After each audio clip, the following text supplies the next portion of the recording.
Welcome back to Reimagine 2020. I'm Yonah Hochhauser, and I'm glad to be joined by JD Salbego, CEO of AnRKey X. JD, thanks so much for joining me. Thanks for having me, man.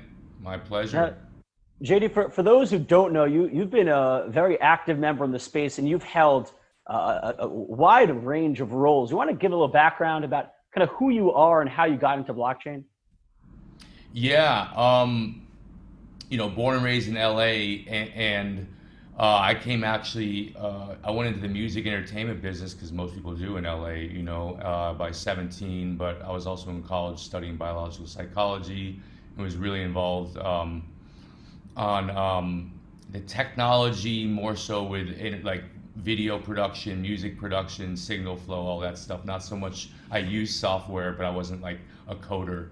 My father was an aerospace engineer for NASA. He actually worked on Apollo 2 mission to Mars, so I had a really big, he used to bring me home like space parts that he worked on. And so he was definitely, I got that from him, though I didn't go that deep into the engineering. But, I came up through the entertainment business, man, the music industry, working with celebrities, producing content, raising money for films, all sorts of stuff on the asset acquisition side, on publishing. And as the technology developed, I was always working with technology because actually I started out as a recording engineer. I was like, let me get into the music business. I didn't have parents like all my friends did. So I'm like, let me learn how to be an engineer. So I became an engineer at 17. By 18 and a half, I had learned, and I was starting to run sessions. And then by 22, I was Snoop Dogg's head engineer at his label. And it just kept going and going. But, I got more into the business, and technology disrupted every industry. Kind of aging myself, 38, in the mid 2000s, early 2000s, and software and technology started to become more prevalent as a disruption vehicle and a solution to other things. And I started getting more on the tech side of entertainment and content and marketing and data analytics, along with the finance stuff. I was always raising money, having my own startups.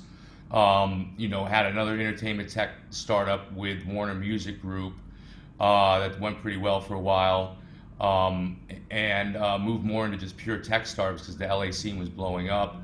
Started working with Google Startup Grind, building out all their communities, and helping lots of entrepreneurs while I was working on my projects, and still advising projects on growth strategy and fundraising and stuff. And blockchain started taking off, man. And I had met Brock Pierce and the whole DNA crew and everyone in LA, and they were already heavily in it. But I had not that they didn't have a flourishing career, but I had a flourishing career doing other stuff, so I just didn't dive in. But I started networking very early, man, like 2010 and 11, and never diving in, but networking, studying, and then I started getting heavy into it in 13 and 14, and then just dove head first. And because of my fundraising background, the financial side, as well as the tech side, and as well as especially the marketing and promotion and communication strategy and growth strategy, I became a great asset for companies wanting to launch ICOs. So I basically just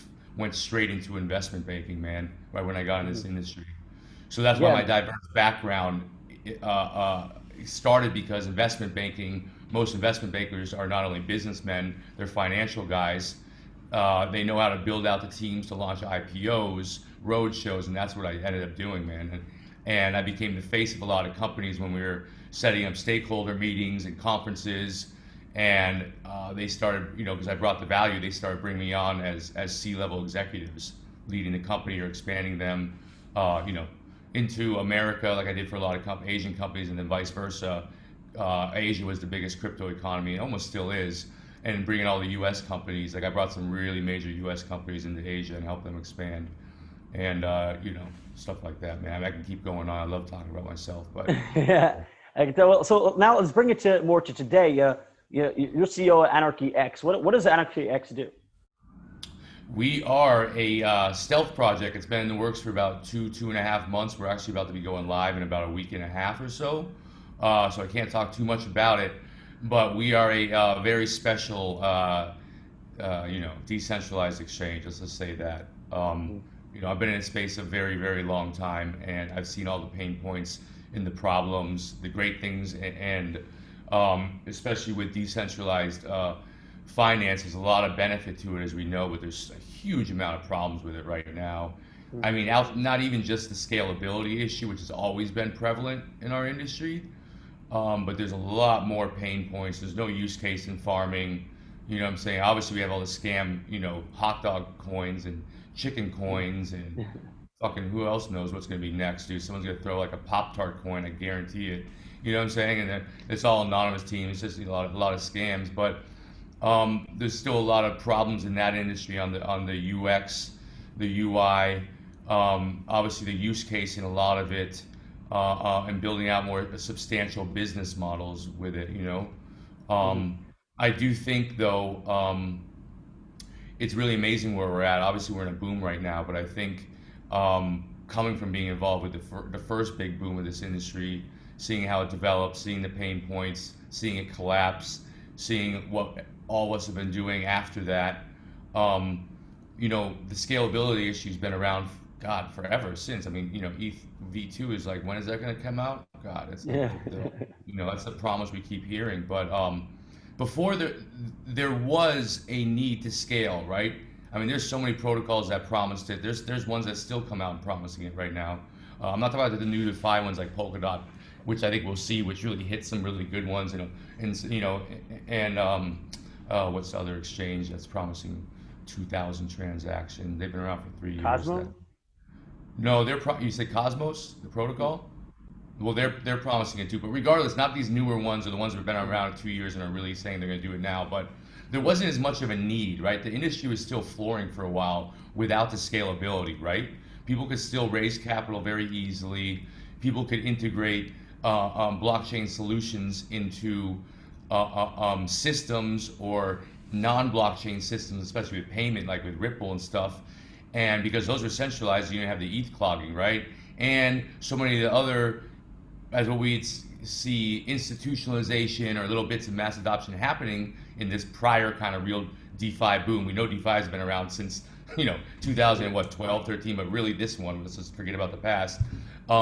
There wasn't a need. All the big corporations and banks doing case studies or implementing it, there's no clogging because most of them are decentralized anyways, or if they are, there's not enough transactions or volume that there would ever be any clogging. But right now, we actually have some major issues with the scalability, which is going to make people really work hard to solve it right now. So I think we're like in this next wave, man. Forget how long this boom lasts, whether it crashes or this. I personally believe we're in this next, almost like the third stage, right, of where this industry at. We had the first stage, and the second stage with the wave of the ICOs and all that development, and then now we're in this new stage, which I really think the scalability will be solved, or at least to the next level. So I think it's a really good thing. I'm really excited. But yeah, that's about as much as I can share on my project. All I can say is basically everything I said, we've solved, and we're solving a lot of that stuff right now. So we're very excited. We have a very, very unique product. It's gonna, we built out a really good advisory board already, and we barely just started, and everything's really that sounds really exciting, and I'm just going to read into what you're saying and assume that you guys are solving the scalability issue. But it's interesting, that you seem to be taking the stance that this whole DeFi boom, while it's happening and it's great, what's really going to matter here is the fact that it's actually pushing towards a real scaling solution, less so that there's billions of dollars of so-called value coming into it, which we could discuss later. But it seems to be that this is actually going to force the hand or really drive, be a motivating factor for a lot of resources to be put towards a scaling solution. So in your mind, what does that scaling solution look like? Is it a layer 1? Is it a layer 2?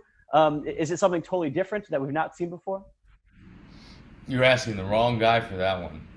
Yeah, you're the business guy. You shake the hands. You don't write the code. Yeah, I mean, I'm definitely technical, but I don't go into the deep. You know what I mean? I have CTOs and tech people for that.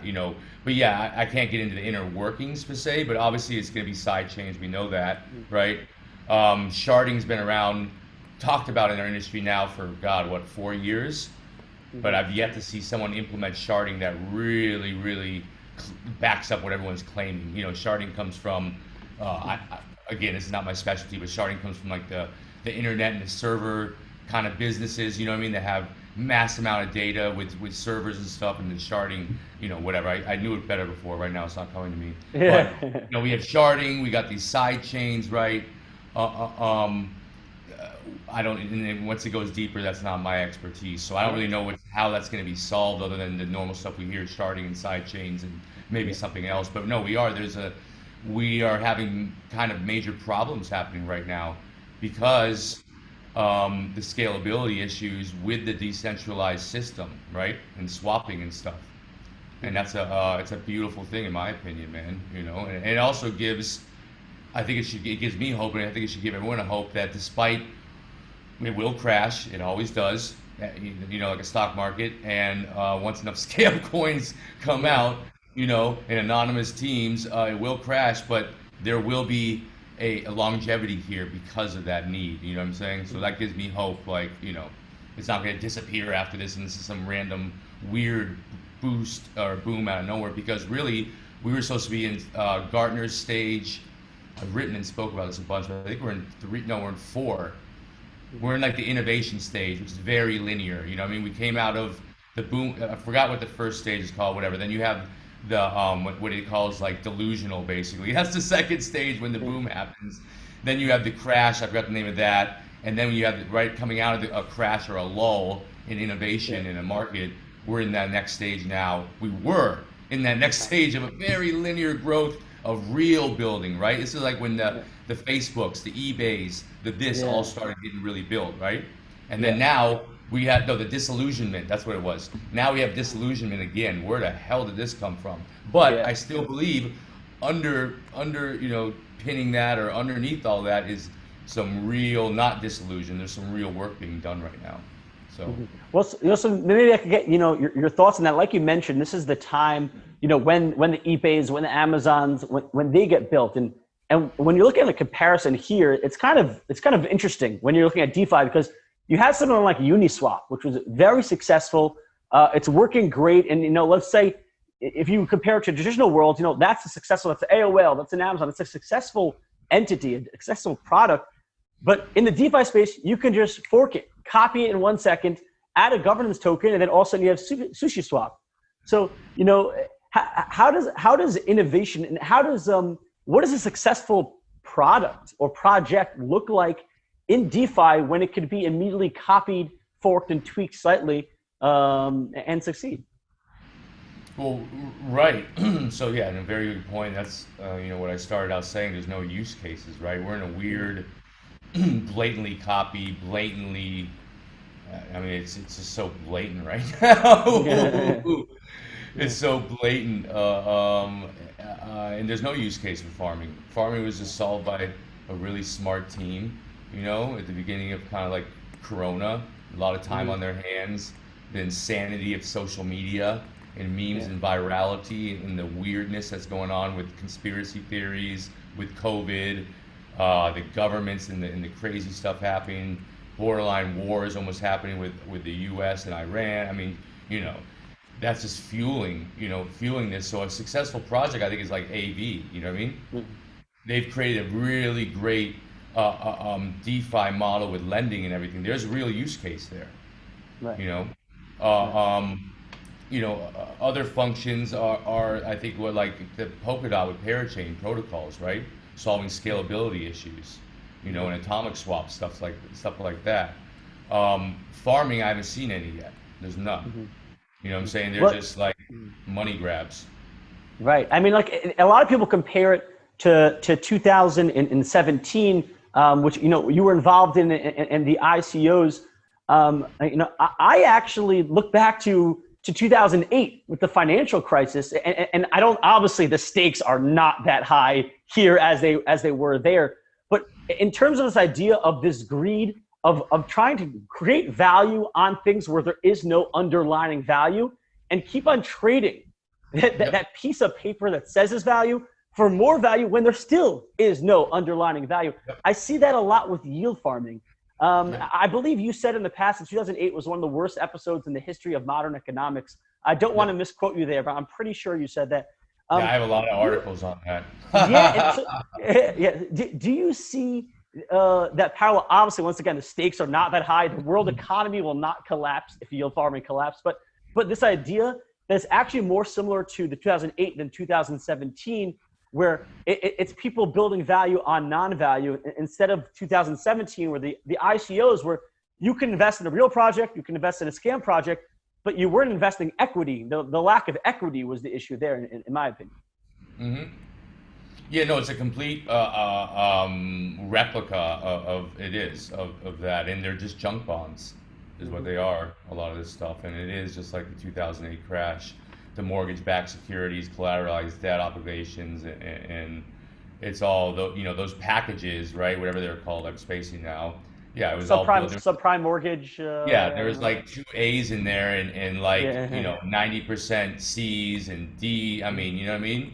And then the banks were paying off Moody's and other rating corporation. I mean, everyone was in on the scheme. You know what I'm saying? Yeah. So it's happening again. Yeah, there's no use case for farming. There's nothing. You know what I'm saying? So that's why the insanity is happening right now, because the money. Everyone's just going after the money. Get it before it disappears. Right. You know. So well, you're the money guy. You understand. Everything needs an economic incentive.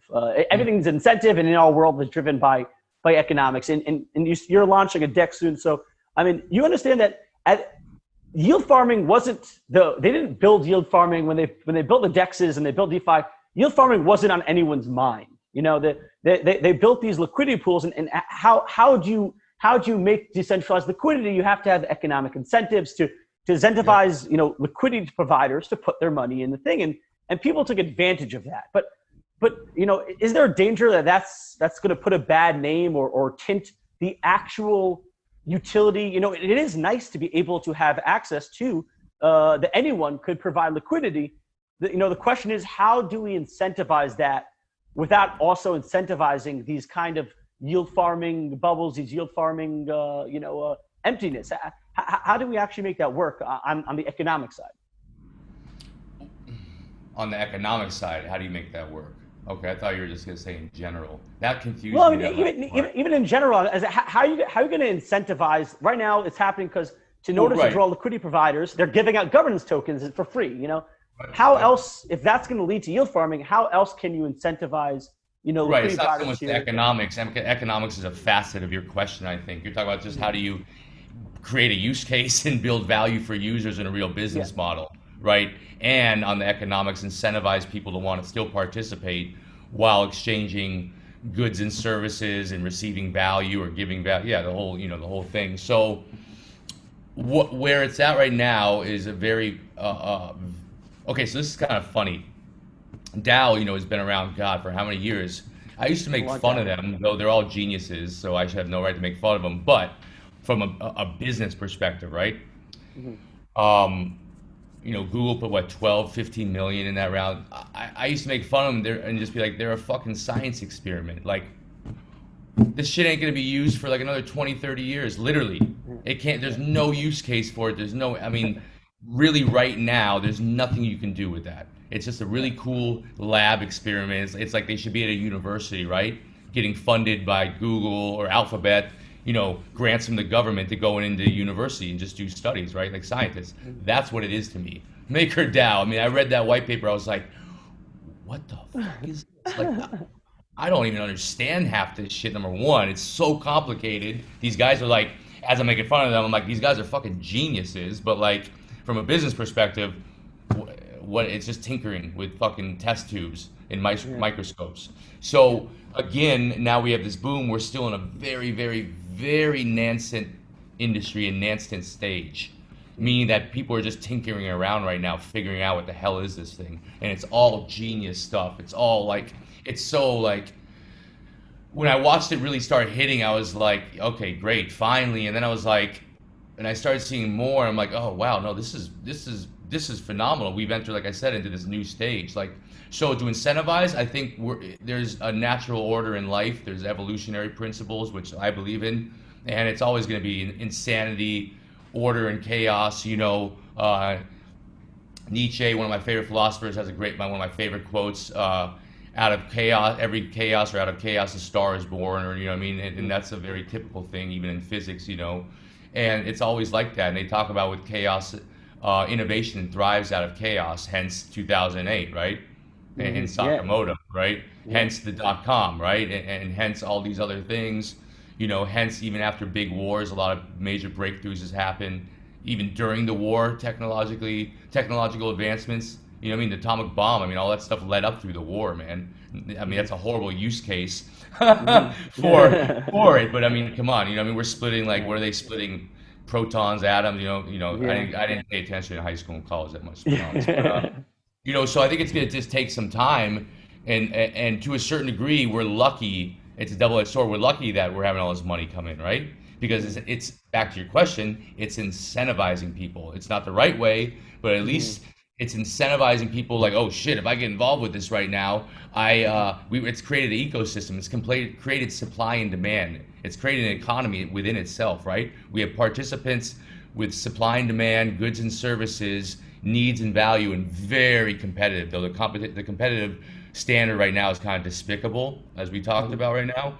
But there's needs right now. People see the money. People see the competitive value. People want to up people. I mean, it's just they created an economy. So people who want to up people, and maybe not just copy and make more money, but they want to beat them, right? They want to win. They want to be the one. That's how they're going to be incentivized to push these protocols and the scalability, right? And then new developments like the new sushi or Uniswap's coming out. I cannot wait to see that. Like, we're in a very nascent stage, but there's no way around this. You know what I mean? It's just, dude, when money, you know, money makes the world go round, man. I mean, that's like as simple as when you touch water, you feel it, right? It's like the basic principle. When money's around, everything changes, dude. Yeah. So, and you know, you mentioned that these big chaotic events create shifts and innovation, like wars, and right now we're in the middle of a once in a lifetime global pandemic, COVID-19. What effect has that had on crypto? And what effect has that had, you know, if you want to take that even outside of crypto, if you want to go there as well? First, I believe the whole DeFi buzz is because of COVID. And actually, I'm not even going to say I thought of that first, because a lot of people were thinking of it, but one of my buddies and actually one of my partners in my company broke down his hypothesis on that. I was like, oh my God, you're totally right. Holy shit. But yeah, I believe it fully came out of COVID. With people have so much time on their hands, restricted from doing certain things, and then with the insanity, because as you see this DeFi push, you see not the money, but if you really, really pay attention, you start looking at the experiences that people are thriving on, the way people are communicating with the emojis, right? Their experiences with what they are. You know, you send someone a picture that says, you know, I want to die. What is that? That's an experience. It's an emotion. It's a feeling. So you look. It's very interesting for me. I've been very interested in studying, you know, psychology and biological psychology as well as philosophy and stuff. So I find it very fascinating to watch how this kind of grew out of this effing insanity online, man, with the COVID, and then specifically in the U.S. and in Europe and in China, because they're really tied together under trade wars in the U.S. with what's going on with Trump, and that really affects more so the calamity or the level of anxiety, I think, in Europe too. And then the COVID here, I mean, it's just like, man, you know, the social media grounds are just like horrendous right now with insanity. And so I think as far as outside of the world, it's showing us that, hey, we really don't need to be in offices, okay? Obviously, there's certain things manufacturing, you know, but it's showing us that. It's showing us, I think there'll be a lot of, definitely a lot of major breakthroughs and changes after this, you know what I mean? Sure. It's, again, order and chaos, right? We're happening again. I mean, who knows, man? My country is an absolute effing nightmare. I'm glad I don't live there anymore. I mean, it's embarrassing to say I'm American right now. Yeah. So, I'm originally from there too, and I haven't been back in a while, but I can only see it from afar. But you know, let's hopefully from this chaos once again, great innovation and possibly comes out of it.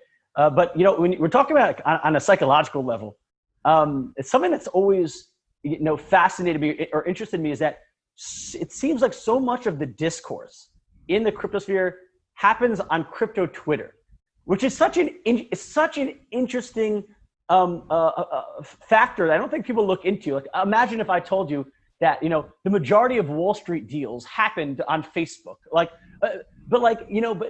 and with everything we know about Twitter and Facebook, with everything we know about kind of the shallowness of the discourse that happens on social media, or even the incentives built into the algorithms to create friction, to create arguments. What would crypto look like if you just erased crypto Twitter? What would crypto look like, and has it been, what unique factors does it give to cryptocurrencies that is driven, the discourse is so much driven on Twitter? You mean, what if we took away Twitter? Yeah, let's look at both. What happens if we could? I guess it makes more sense to start with what unique aspects do we see in crypto because so much of his discourse happens online, happens on social media, and the various platforms. There's Twitter, there's Discord, and what would happen if you kind of took that away? Would it die because it would have nowhere to live? It would have no communication? Well, you'd have to then take away Telegram and every other communication vehicle, right? So that's not what you're saying. We took away that, right? And it was it's essentially, it's the only industry that is 99.9% online. I mean, that all communication. I mean, there really isn't. It doesn't really. So what does that do to an industry where it is totally virtual? I mean, listen, you're the guy who makes the deals. You're the businessman. I'm assuming you prefer face to face. You schmooze them up. How does it change the industry? Yes and no. When it's online. Yeah. Gotcha. Now, see, I'm sorry. Actually, I haven't eaten since 6 a.m., so I think I'm starting to get my hunger. So I started kind of brain fart on your question. My apologies. It's all good. Yeah, our industry's weird. I mean, it grew out of, it's if you look at DeFi right now, it has a certain reminiscent stage, which I wasn't there, but of the 2009, and 10 in Bitcoin, right? And then, in my opinion, how the Silk Road commercialized Bitcoin, right? But you see where all this stuff came, where there was all these sub chats and sub channels, right? And where it all lived, man, kind of like the dark web stuff. Yeah. So it's kind of hard to answer that for crypto because it was like fueled out of this. They were anarchists, basically. You know what I mean? Bitcoin were anarchists. Sakamoto was an anarchist. The definition of that is to rebel. Actually, one of my favorite philosophers has a great essay called The Rebel, Albert Camus, who wrote The Stranger and stuff.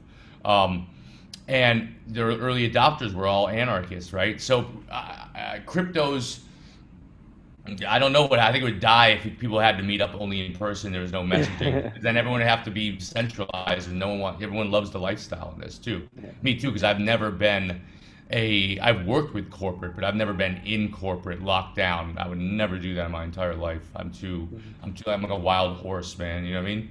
So other industries, I think they could still thrive, obviously, because they've been thriving. We're just a different breed, man. I think it's come out of a movement. Crypto is obviously, we have to sit in reality that the money was a big driver for people to get in, right? Like any boom, right? So we can't deny that fact. And there's nothing wrong with that. Who doesn't want to get rich? You can get rich without hurting people and scamming people, obviously. But that was a big driver. And then it was underground too, right? So it always did that. And we're having this whole other underground movement again right now with the DeFi space. But I don't think that this industry would thrive until, let's say, COVID never hit, maybe 10 years. 15 years, when truly mass adoption hits with it. Maybe it's another 20. I mean, there's certain sectors that will be mass adopted, but we're definitely not overhauling entire trillion-dollar industries just to put blockchain on them. No one gives a shit that much. We're not that special. We are in certain facts, but until it provides a bigger value than $1 trillion, it's not there yet. I mean, it does. I believe it does, but convincing shareholders and the public that invested, So I hope that answered your question. I kind of feel like I failed on that question. No. You got to pass in grade. You got to pass in grade, and it's interesting because you bring up adoption, and that does seem to be, spoken about a lot in our industry. Is when mass adoption, when we get these use cases. But at the end of the day, blockchain is a protocol. It's a technology. It's a backbone. When people speak about the internet, when you go to an average consumer, they don't care if they're on HTTPS, or they don't care what protocol it's running on. So, why is the industry so focused on this idea? Wouldn't it just be fine if it just blockchain gets adopted in the background? Do we really need? Is it really so important? I mean, I guess it's more important to cryptocurrencies. If no one's holding Bitcoin or Ethereum, is that the focus? Is the focus? Is it blockchain or is it cryptocurrency? And I mean, they're obviously one built off of the other. But why is the focus there? Why are we so obsessed with getting the cryptocurrencies that we use on the mass? Well, to gain monetary value for one, right? To build your vision and build the success, to feed your needs. You know what I mean? If we just look at it from a simple, I mean, that's why. Why else would you want to start a business instead of letting someone else do it, or whatever? You would want to do it so you can control it. You can make as much money as you can. You could justify certain things, right, because of it. And especially in crypto, when this stuff is truly, truly what I believe the next stage of innovation. We had the computer chips, then we had the web 2.0, and now we have blockchain, right? I believe that is truly what's happening now. That gives a lot of inspiration to people, and it feeds people's egos too, right? Sometimes normalized and sometimes inflated. When people are arguing about, I really created Bitcoin, and people are, and just insanity, then it also brings the greed and the bad actors. But I think we're the ones the people who got into this, some got in because of technology, it was innovative. Some people got in just for the money. Some people got in for a little both. It's not like, always perfect in that way. But with the people that care, whether it is money and that, which is totally fine. And even if you just want to get in for money, there's nothing wrong with that. Who cares? I mean, as long as, again, you can make a lot of money without scamming people if you don't give a shit about the product, as long as you still provide value to a customer, right. You know what I mean? Right. And the people involved with. But because, man, we're revolutionizing the world, and a lot of people take that very, very seriously. Me, yeah, I do. I'm not going out there like preaching like some of the people did back in the ICO days about a vision of the future and, all the Matrix shit, you know what I mean? Which it was very entertaining. I gotta say that, Yeah. But connect. Yeah. But that's why, because, we're trying to make some big changes, and there is some, a lot of people are very, like, always over thousands of years, always angry at their government for not doing things right, and the control of power. My last physical appearance I had was in London at Blockchain Week, and I opened up a Blockchain Summit. I was the opening speaker, and I did a keynote on the biggest scam on earth, and it was about the 2008 crash. You know what I mean? So most people either don't care enough about it, or they're sheep. You know what I mean? I prefer to be the shepherd, though that's definitely a more risky way of life and more stressful mentality and mindset to be the shepherd and not the sheep. Ignorance is bliss, but that's what I believe. Why people want to make a change, and people want to make a lot of money, and a lot of money poured into this. So you mix money and being able to make a real change, like continue the act of immortality, right? Leave your stamp on this earth. There you go, man. It fuels us. So speaking about those people who are, who get in for the money, or everyone has their motivations. I want to get your take on the whole Uniswap, SushiSwap, let's say instance debacle, whatever you want to call it, with Chef Nomi. This guy, he copied Uniswap, made some tweaks, added a government token. And then it came out, and it was very successful. And it came out that he solely had access to the development fund, and he cashed out $14 million worth. And then everyone gave him shit for it. And I personally, I don't see why they gave him shit for it. It's an open code. You should do your research. He had access to it.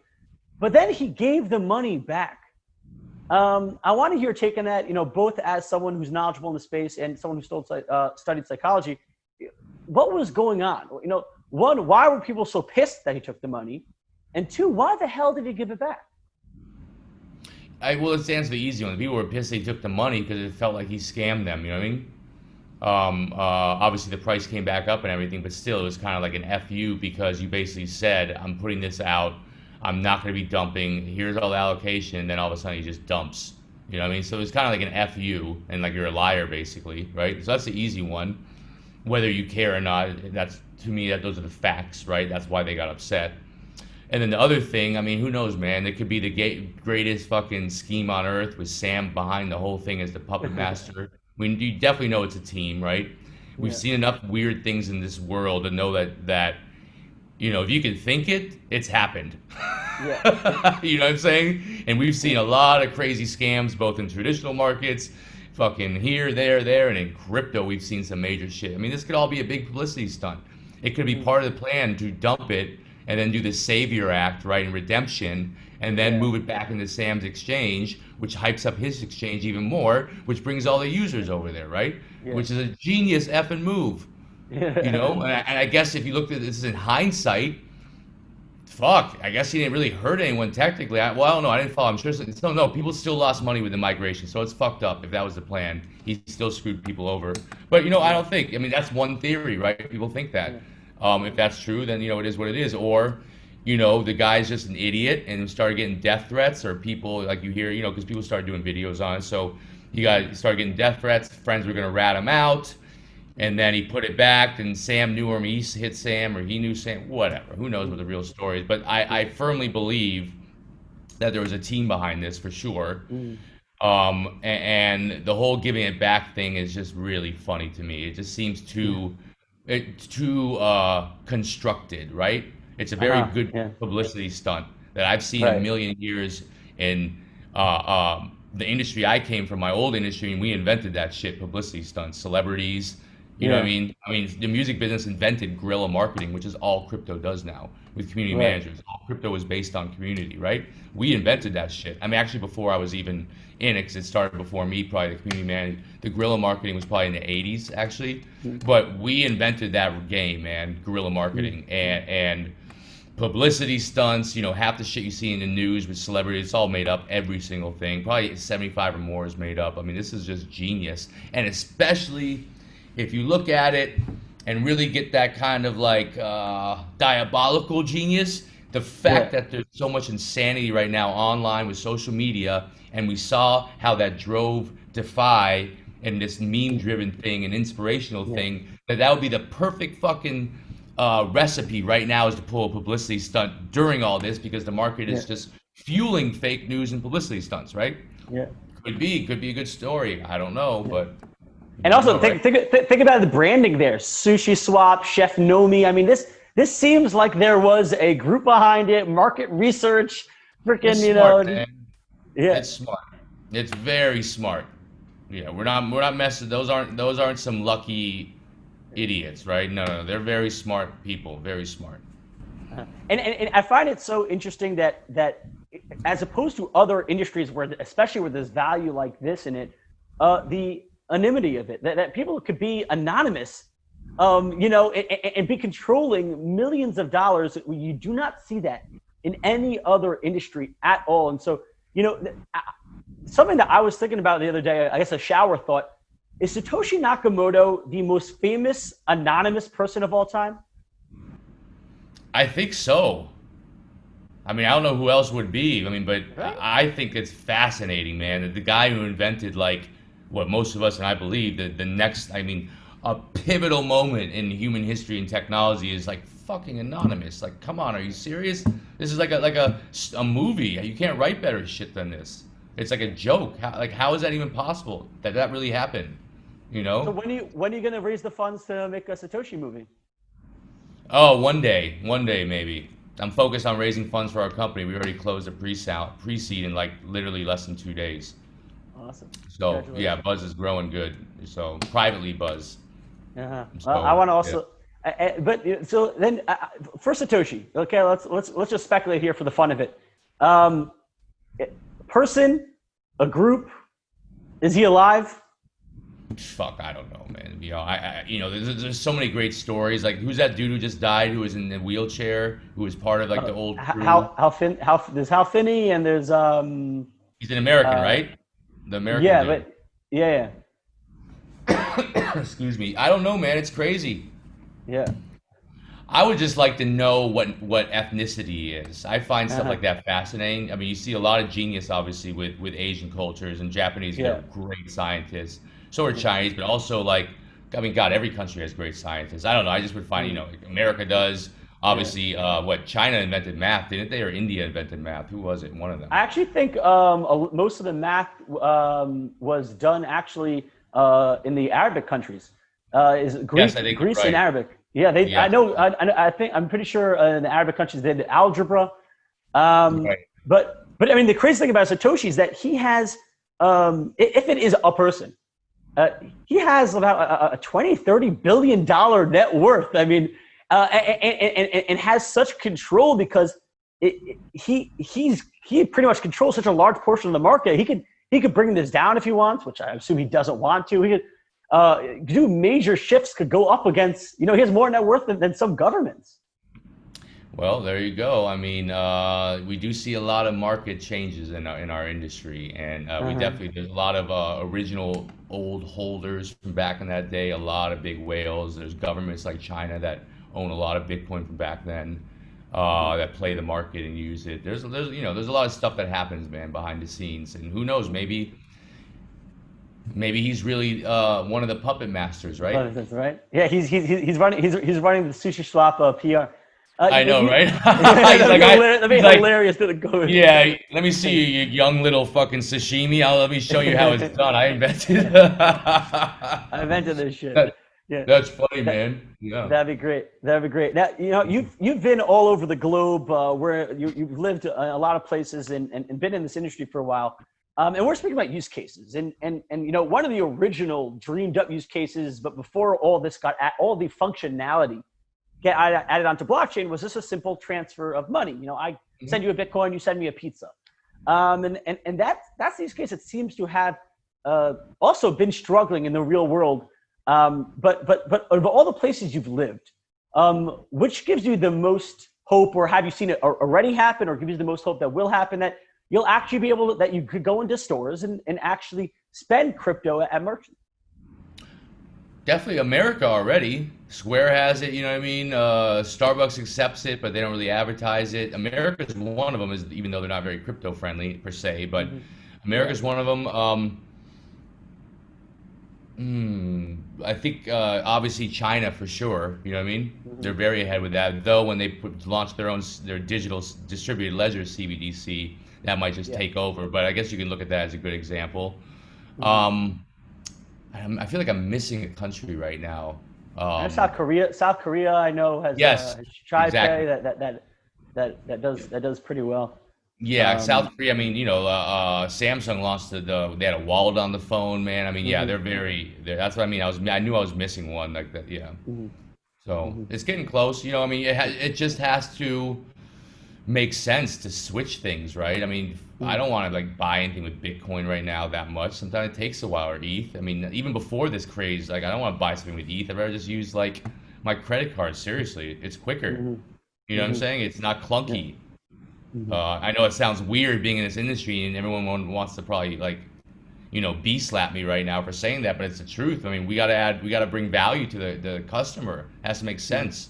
You know what I mean? So yeah, Bitcoin's cool, but it's Square's system is pretty good. You know what I mean? But yeah, I mean, until things get better, just like the DeFi, because no use case on the farming, even the swapping stuff on sushi, they're just clunky, man. They're just so effing clunky. It's a very small niche bunch of people who really want to learn how to use it. I don't even want to learn how to use it. I mean, I've done it before, but I don't enjoy one bit of that. I have people that do it for me. You know what I mean? I don't want to sit there on that shit. It's like, God, this is ugly. It's stupid. It takes forever. It's complicated. I don't like having really complicated things with my money. You know what I mean? I don't like that. Yeah, so, I imagine most people don't. So I'm hoping, and I'm assuming that the AnRKey X that's going to be launching soon will streamline a lot of that process. It will be easy to use and understandable and good UI UX. Yep. Was that a focus for you guys going in? Oh, we had a lot of different focuses. Definitely our focus was just to say this, to look at the market, look at the pain points, look at the problems, see what's going on, and actually look at the past problems that blockchain has had, right? And where and how it led up to this right now. And yeah, we just, focused on, I mean, my whole methodology obviously being in this industry, but as you saw, like what I used to say about MakerDAO, right? My methodology, my thought process. Yeah, I love all this shit, right? Yeah, we're going to innovate, but let's still, as much as we want to innovate, we got to focus on a regular business model and a regular selling of goods and services to a customer and bringing value. We can't get so full of ourselves that we're that important because we're doing some shit. You know what I mean? Like really, we can't be that important, because if only our little, tiny crypto sphere is going to use it, who cares? You know what I'm saying? Yeah. Big deal. Yeah. So how do we break out into that mainstream? And you're as a growth guy as well. I mean, how do you go to the masses and say, oh, you know how that Bitcoin thing that you really don't understand? Well, here's a DEX and you really don't understand this. I mean, how do you break out? It's the advancement of it, right? So it's the scaling. You obviously can't, ETH couldn't even handle mass adoption right now. You know what I mean? Mm-hmm. So there's that part. It's the scaling, the transaction speeds, right? And then the other challenges are, well, the only way you get the benefit of the blockchain technology, right? The transparency, all this stuff is by keeping it on the blockchain, right? Mm-hmm. So then you have Chainlink and all these oracles and middleware stuff. Okay, that's great. The next challenge is, how do you get Sony, right, a global corporation, to implement that API with you and your middleware, right? And then what does that look like? Like, this is a funny thing, and I used to kind of like joke, kind of be sarcastic, and all these companies and a lot of young dudes and stuff, and back in the ICO days and earlier on, would kind of get pissed. I'm like, all right, you'll see. Everyone wanted to launch like the next YouTube. Yeah. The next Spotify, the next this, and across gaming too. I'm like, great, oh sure, yeah, on blockchain. What are you gonna do with that? So you have to migrate every single person onto your chain, every single user. Like, imagine migrating Facebook on blockchain. You can't. You know what it would take to migrate that system? So okay, great, you got middleware now. Okay, still, as soon as that asset, whatever that asset or that data, right, goes onto another data system. Yeah. Unless there's some, even, and I don't even think Chainlink has actually accomplished it, because I don't know if it's possible yet. What happens to it? How does it stay on? It loses its integrity. Yeah. You know what I'm saying? It loses the integrity of the code and the system and the transparency. So that's a big hurdle to accomplish that. That's what's going to take real mass adoption. Until then, we can implement it in the banking systems. Like Ripple's done a really great job. Everyone's using them. It's still small, but there's going to be systems there. JP Morgan implemented their token, but it's been used for all the, I don't know, whatever the big transfers, right? They do like $1 trillion a day or something. Small pennies, $1 trillion a day. You know what I mean? But yeah, those are the easiest use cases and stuff like that. But until you can overhaul complete systems, there's no way to, blockchain makes no sense for them, because you lose it once it gets off the chain, so. Well, JD, I'm happy to see as someone, you see the problems, and now you're hopefully going to be presenting a solution. So it's a welcome thing to see in this community, where it's not just providing a solution, no problem, or just saying the problems, but you're actually trying to connect the two together. So I'm excited for the launch, and would love to speak to you in the future to speak about that when you can.